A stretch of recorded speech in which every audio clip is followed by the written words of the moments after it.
You know that one neighbor who just seems to live for drama? The kind who acts like the entire neighborhood is a reality show and she's the self-appointed judge, jury, and code enforcement officer? That's Karen. Every street has one, and we were unfortunate enough to have the platinum standard. She had the posture of a retired ballerina, the stern gaze of a substitute teacher, and the energy of someone who absolutely needed a hobby but chose harassment instead. Clipboard in hand, walking the block like she was on patrol, Karen made it her mission to sniff out anything, even slightly unconventional. The trouble started when I decided to spruce up my front porch. I'd just finished a stressful work quarter and wanted to create a space where I could enjoy my coffee in the morning and a glass of wine in the evening. I found these beautiful solar-powered lanterns that gave off a warm amber glow at night. Not flashy, not blinding, just a gentle flicker that felt cozy and calming. I also stumbled across a vintage pink flamingo statue at a local flea market. It was kitschy, sure, but it reminded me of my grandmother's garden from when I was a kid. It was personal, whimsical, innocent. I placed the flamingo to the right of my front steps, nestled among some potted daisies and lavender. The lanterns were hung up with care, casting little sunbursts of light across the siding when evening rolled in. My porch looked welcoming and cheerful. Neighbors passing by would smile, some even complimented it. But apparently, not everyone appreciated my design choices. About a week later, I opened my mailbox to find a formal letter from our HOA. It looked official, with all the intimidating formatting and bold lines that make you feel like you've just been sued. The letter stated that I was in violation of the neighborhood aesthetic guidelines. Unapproved exterior decorations, it read, specifically calling out the non-neutral lighting and unapproved lawn ornaments. There was a $100 fine attached, with a warning that any further violations could lead to escalating penalties. I stood there in disbelief, holding the letter like it was a prank. I read it again, and then again. I wasn't running a haunted house. I didn't install neon lights or a massive inflatable Santa in June. It was one flamingo and some solar lights. But rules are rules, I guess, especially when someone is watching closely enough to report you.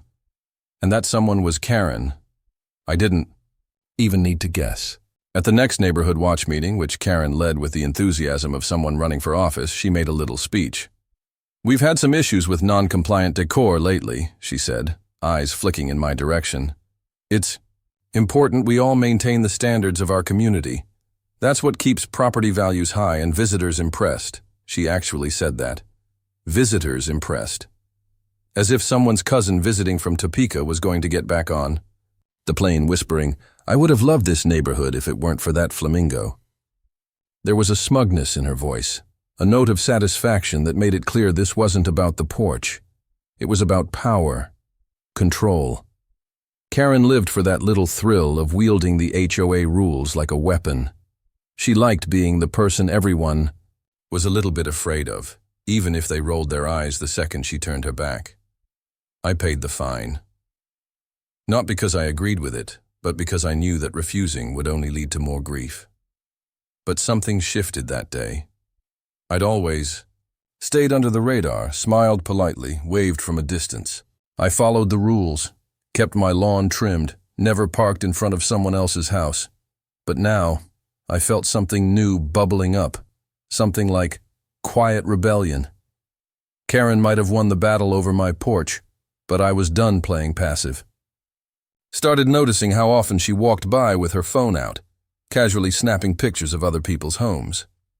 If someone left their garbage bin out a little too long, or if weeds grew in the cracks of a driveway, Karen was on it like a hawk. I even saw her measuring the height of someone's fence with a tape measure one morning. It was absurd. And it was only a matter of time before her own hypocrisy came into full view.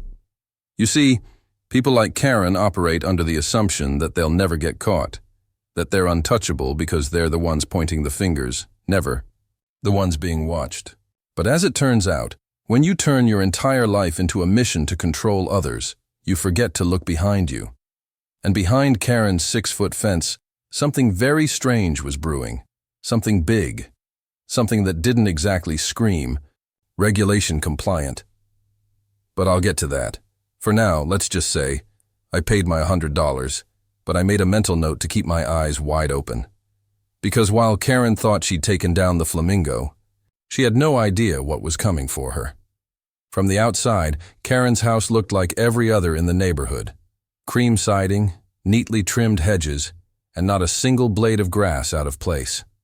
But behind that pristine facade, past the tall wooden privacy fence she'd insisted on installing to maintain aesthetic distance, something bizarre was taking shape. I wouldn't have noticed if I hadn't started paying closer attention. After the flamingo incident, I'd made it my quiet mission to learn just how squeaky clean Karen really was. It started with noise. Not loud enough to draw a crowd, but weird. Off. A rhythmic thumping on Thursday nights. Metal clanking. At first, I thought maybe she was remodeling something, installing a gazebo or maybe redoing her patio. But then I saw the trucks. Not the usual delivery vans or landscaping pickups. These were box trucks, large, unmarked, and arriving well past sunset.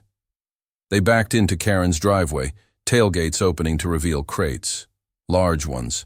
Some covered with tarps, others with mesh, and always handled with urgency.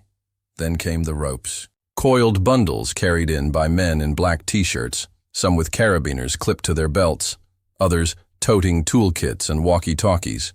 It looked like a film crew setting up for a shoot. But this wasn't Hollywood. This was a suburban cul-de-sac, where the most exciting thing on a Tuesday was the recycling truck showing up on time. I grew more curious with each passing day. I started spending more time on my porch, now sans flamingo thanks to Karen, sipping coffee and pretending to scroll on my phone while secretly recording what I could from across the street. The top of something large and striped began to emerge above her fence, red and white like the kind of tent you'd see at a fairground. At first I thought, there's no way.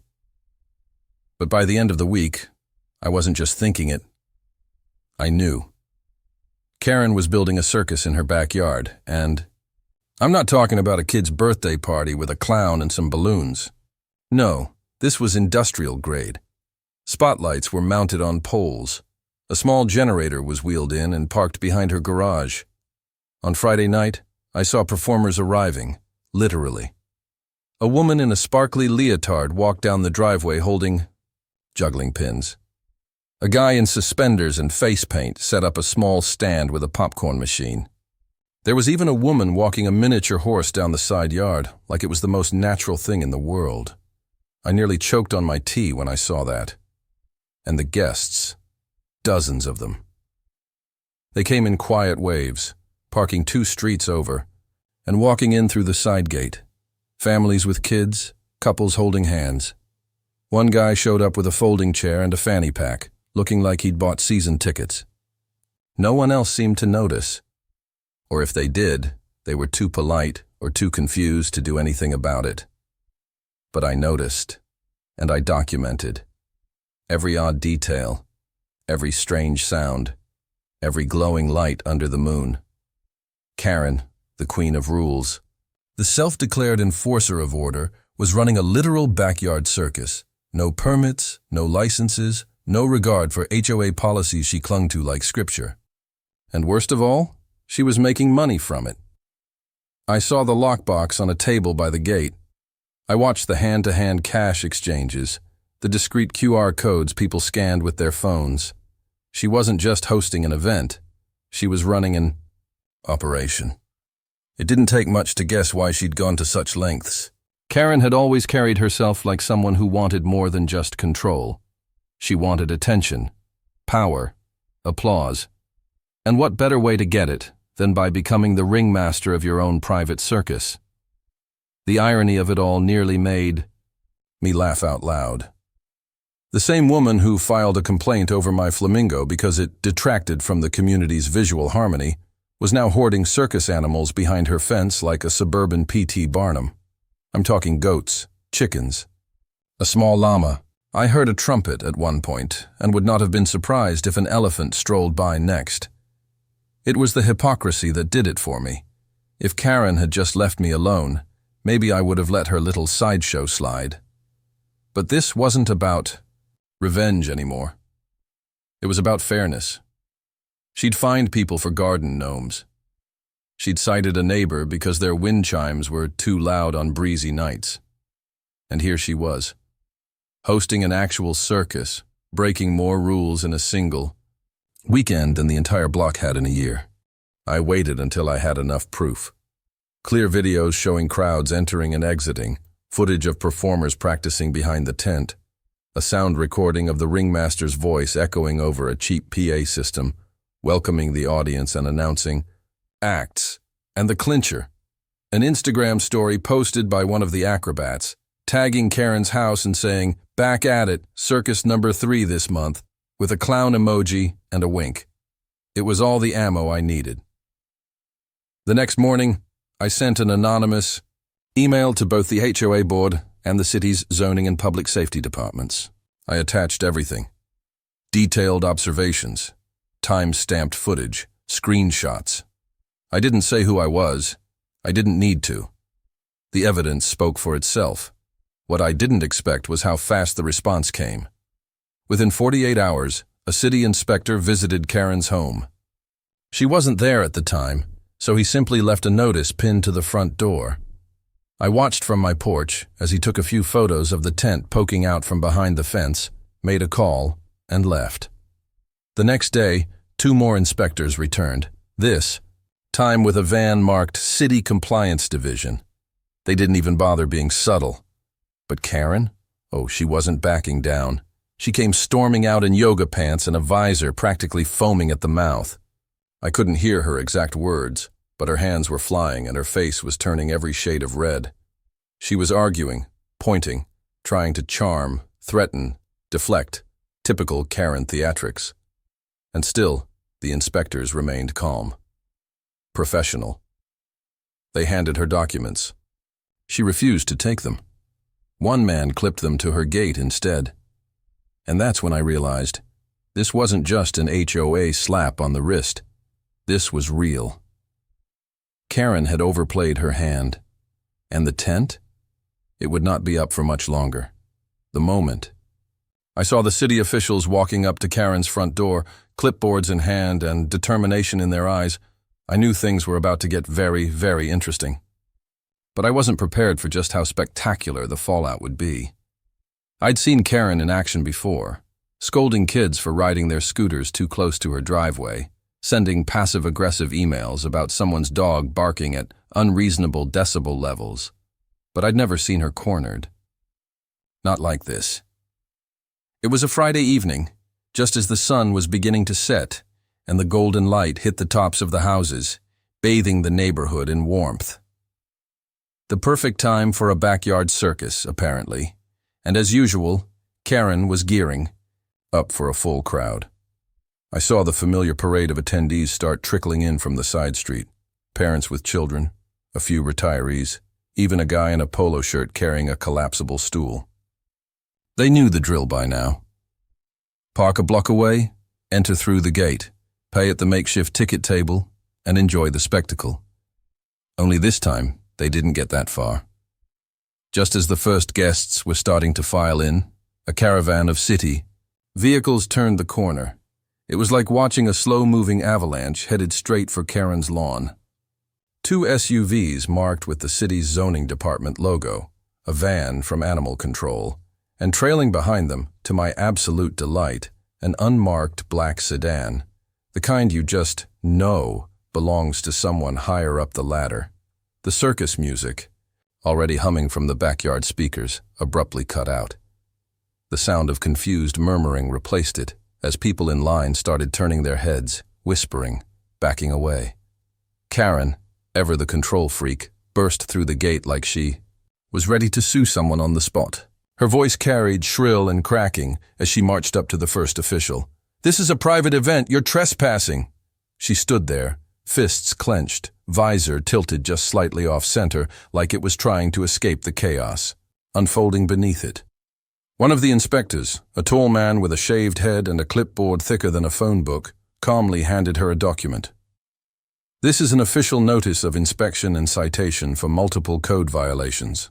You are required by city ordinance to cease all activities and vacate the premises immediately, Karen scoffed. Actually, scoffed. Like some spoiled character in a courtroom drama who can't believe the judge just ruled against her. I have a permit, she insisted, voice rising with every word. This is entertainment, not a business. These people are my guests. I know my rights. Animal Control stepped forward then, not bothering to argue. They opened the back of their van and began pulling out equipment, kennels, gloves, inspection tools. That's when things truly began to spiral. There was shouting from behind the fence.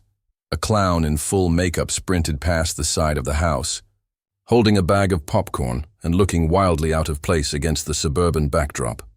One of the acrobats tried to slip out the back gate but was quickly intercepted by a uniformed officer asking for ID. The llama, yes, the llama, stood tied to a post near the swing set, looking on with an expression I could only describe as smug indifference. From my front porch, it was like watching a live-action sitcom, except better, because it was real. Karen kept trying to fight it, still playing the victim. This is harassment. I've lived here for 20 years. You should be thanking me for bringing culture to this neighborhood. But no one was listening anymore. Her audience had shifted. Instead of being the authority figure, she was now. The spectacle and the spectators were city officials, annoyed parents and nosy neighbors peeking out from behind curtains. One by one, the violations were read aloud. Illegal use of residential property for commercial purposes.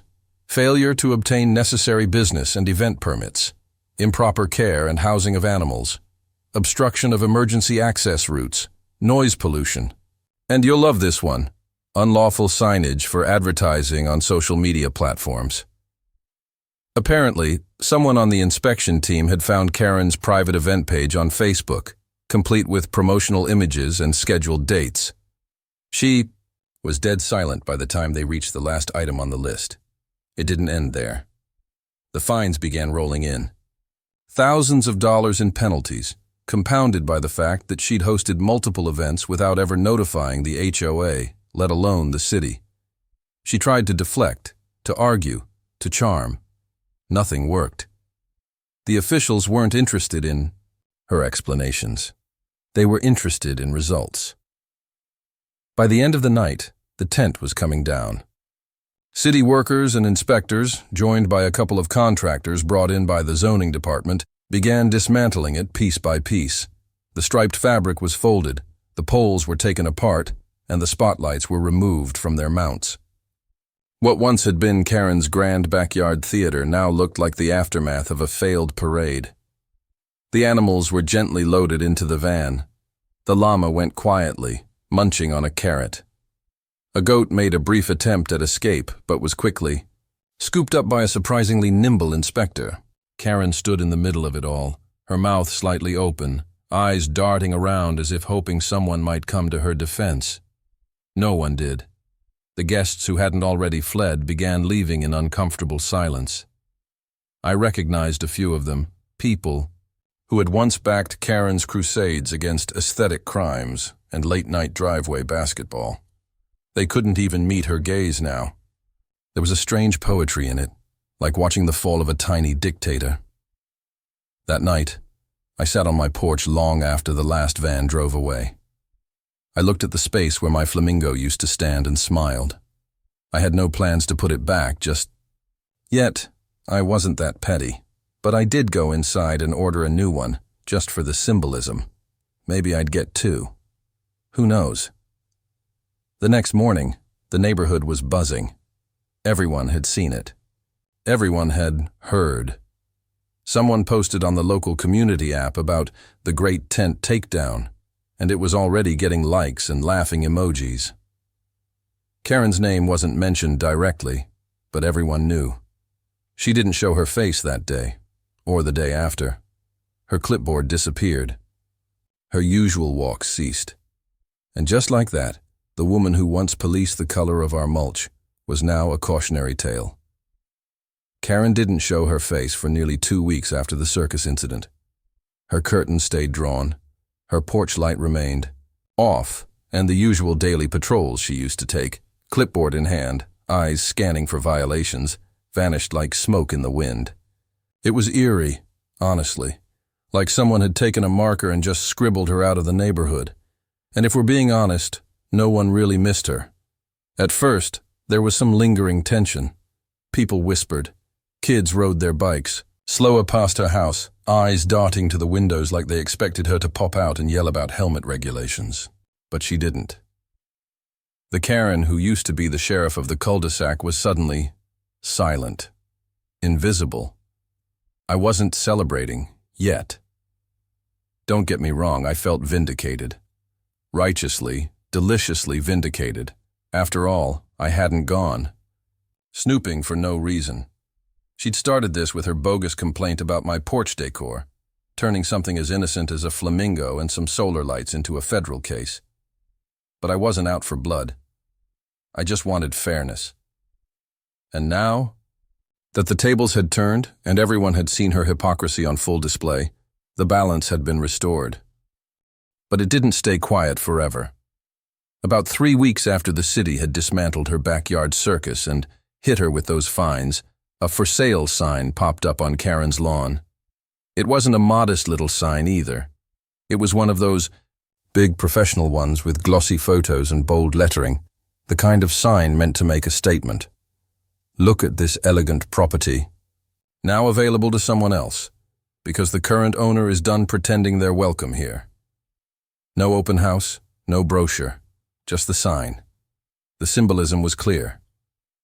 Word spread fast. You'd think a celebrity had announced a divorce with the way the neighbors treated the news. Mrs. Patel from 3 doors down was the first to text me. Did you see? Then Dave, the guy who lived on the corner and used to mow his lawn at 6 a.m. sharp, came over while I was watering the front flowers. Guess she couldn't take the heat, he said, smirking. You hear how much they fined her? I shrugged. Innocently. No idea. But I'm sure it was enough to put a dent in her ego. He chuckled and gave me a look. You know, he said, lowering his voice, some of us think you had something to do with this. I sipped my iced tea and smiled. Oh, really? He nodded. And if you did, thank you. That was all. He walked back down the street whistling.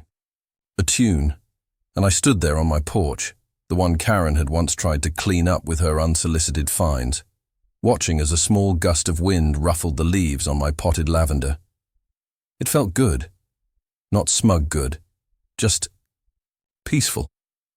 But what really sealed the story, what gave it the perfect ending, happened about a week later. It was a warm Saturday afternoon, the kind where the neighborhood wakes up slowly, people drag out their grills, and kids run around with water balloons. I was out front adding a few marigolds to the flower bed when a sleek black car pulled into Karen's driveway. A woman stepped out, tall, confident, maybe in her 40s, with a clipboard of her own and a real estate badge on her chest. She looked like she meant business, the kind of agent who could sell ice to a penguin. She went up to the door, knocked, waited, then let herself in with a key. I figured it was just a routine house check. Staging, maybe. But 15 minutes later, she stepped back out, and she wasn't alone. Karen followed behind her, eyes hidden behind oversized sunglasses, her blonde bob slightly disheveled. She was dressed in all black, like she was mourning her old life, and maybe she was. She didn't speak to the agent, didn't even look around at the neighborhood she once ruled like a suburban queen. She just walked, stomped, down the steps, opened the passenger side door and got in the car. But before the agent closed the front door, she caught sight of me across the street. I froze. Not because I was afraid, but because Karen had turned her head ever so slightly in my direction. She couldn't see me clearly from behind her sunglasses, but I knew she was looking. Maybe for a flicker of sympathy or guilt. Or maybe she just wanted to know if I'd seen her fall from grace. I lifted my hand in a small wave. Nothing smug. Just a quiet, dignified acknowledgement. And then she turned away. The car pulled out of the driveway. The sign stayed up and, just like that, Karen was gone. In the days that followed, the neighborhood began to feel lighter. There was laughter on the sidewalks again. The Patel kids decorated their yard with pinwheels. Someone on the next street over put up a whole line of gnomes, different poses, tiny hats, little tools in their hands. Before, those would have been met with a snide letter from Karen. Now people stopped to take pictures. I even put my flamingo back. Not the original one. I'd bought 2 more just in case. This new one was shinier, a little flashier even. I planted it in the exact same spot as before, nestled between the marigolds and lavender, and added a string of pastel lights that lit up just after sunset. I didn't ask permission. I didn't need to. The neighborhood had moved on, grown up, and it was better for it. A few nights later, I sat on the porch with a glass of wine in hand, the flamingo glowing softly beside me. Dave passed by, nodding, in approval, and someone down the block had music playing, something jazzy, something mellow. The air was warm, the sky was painted in strokes of lavender and gold, and everything just felt right. It's funny how one little act, a complaint about a plastic bird, can start a chain of events that reveals so much more than you expected. Karen thought she was the enforcer, the guardian of order. But in the end, she was the one who broke the rules most of all. Her downfall wasn't because of me. It was because of who she was when she thought no one was watching. And now the porch is mine again. The flamingo stands proud. The lights twinkle, and peace, real peace, has returned to the neighborhood. I didn't need revenge. I just needed justice, and I got it.